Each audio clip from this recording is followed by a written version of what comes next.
Hello, this is a film created by the Swedish Work Environment Authority. In 2011, we received a government assignment to investigate why women are more affected by work-related illnesses than men.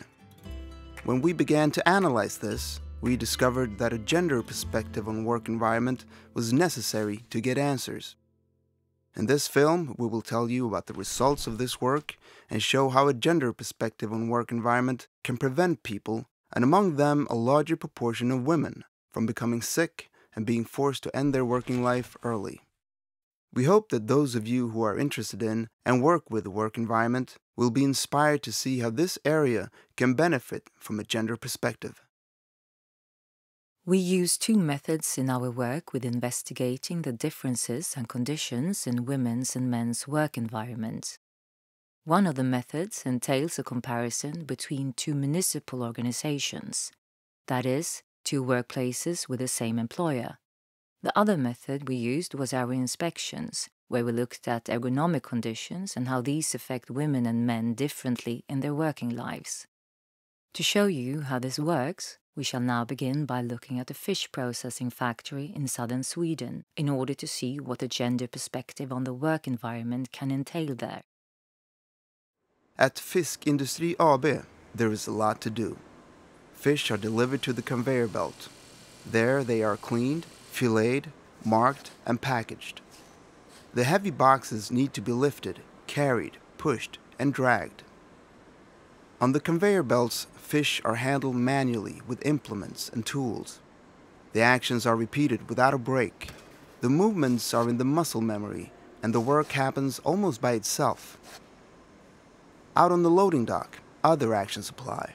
The packed fish is made ready for the waiting trucks. The lifting can be heavy. Those who drive the forklift trucks have been trained to reduce the strain of physical loads, but sometimes it just has to be done quickly. Some are probably afraid to show that they don't want to lift with their bodies. All are expected to be strong.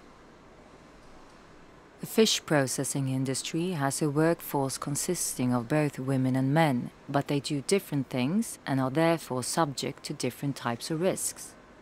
Where men are overrepresented, the physical loads are so obvious that the preventive work has come far.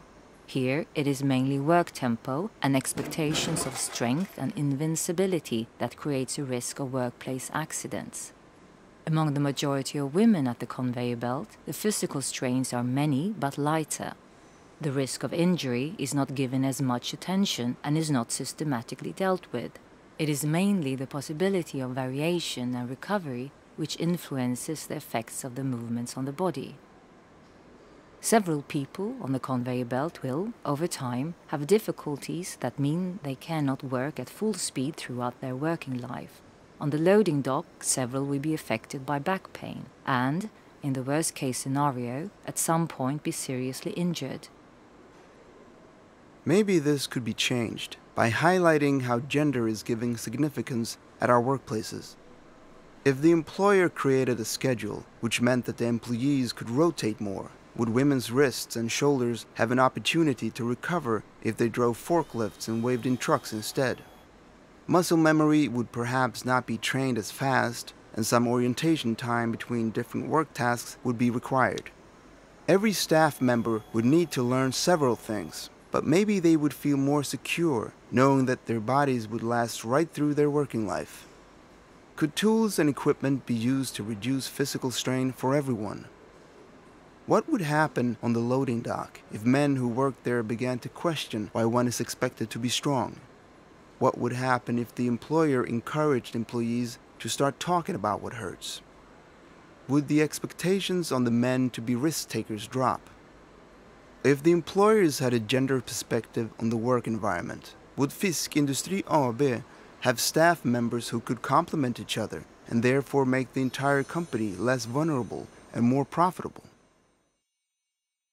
So, why did a gender perspective help us to understand what happened in the fish processing factory?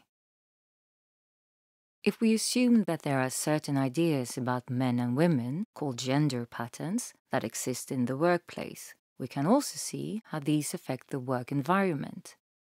Gender patterns can manifest themselves in women and men being ascribed different characteristics and qualities. Women are perhaps thought to be physically weaker, better at care and looking after children, while men are considered to be physically strong and not as caring by nature. In the fish factory, it can be these notions which have led to women working at the conveyor belt to a greater extent, while men work on the loading dock. This has resulted in men generally having heavier work and women more repetitive work. As well as skewed distribution of work, it often happens that which is connected to manliness is given more power and is valued higher. In the fish factory, this manifests itself through men's work environment being systematically worked on more than women's. The work environment risks with monotonous strain and repetitive work is underestimated, which means that women who carry out this work risk having musculoskeletal disorders. We can see that notions about gender can also negatively affect men. In the fish factory, the notion that men must be strong and invincible can lead to injuries and workplace accidents related to heavy lifting when technical aids are not used. We have now seen an example from our inspection of workplaces with a focus on ergonomic conditions. The other method we used to investigate work environment from a gender perspective was a comparative analysis. We scrutinized municipalities and their female-dominated home care services, as well as their male-dominated technical administrations. These operations both have the same employer, which should mean that the work environment management conditions are the same, irrespective of activity. But how did it look when we looked more closely? We wished to examine if organizational causes could lie behind the great differences in risk between women and men of being affected by work-related illnesses. What we looked at was how employees experienced their work environment and what possibilities managers had to establish a good work environment. We found clear differences. Some of the discoveries we made were: managers within female-dominated activities had total responsibility for significantly more staff than managers within male-dominated activities. It often happened that staff in female-dominated activities could not take breaks due to a backlog of work.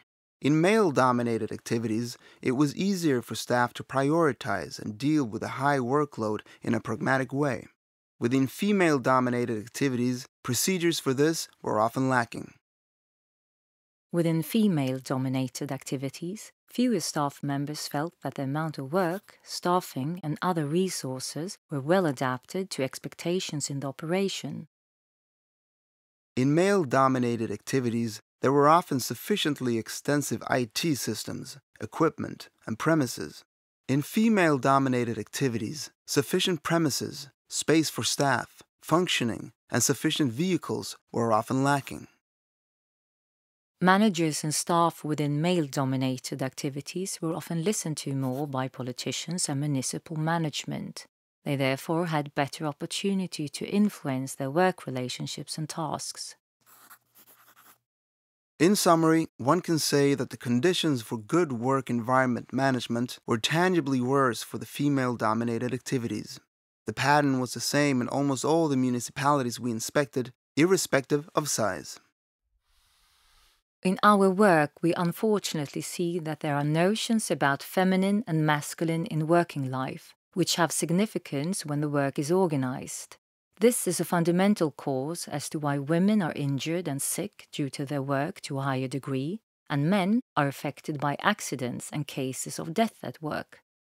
To reduce the number of occupational injuries and work-related illnesses, it is necessary that those who have the utmost responsibility for work environment, company management and politicians, organize and manage the work so that both women and men have as good a work environment as possible, irrespective of the activity. We have seen that the use of a gender perspective is required in such work.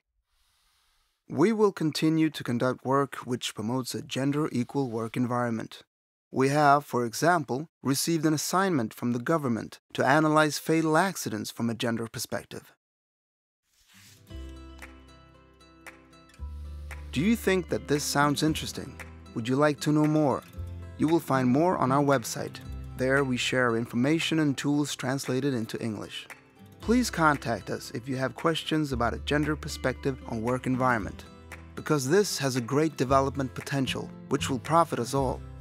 We look forward to hearing from you, and thank you for listening.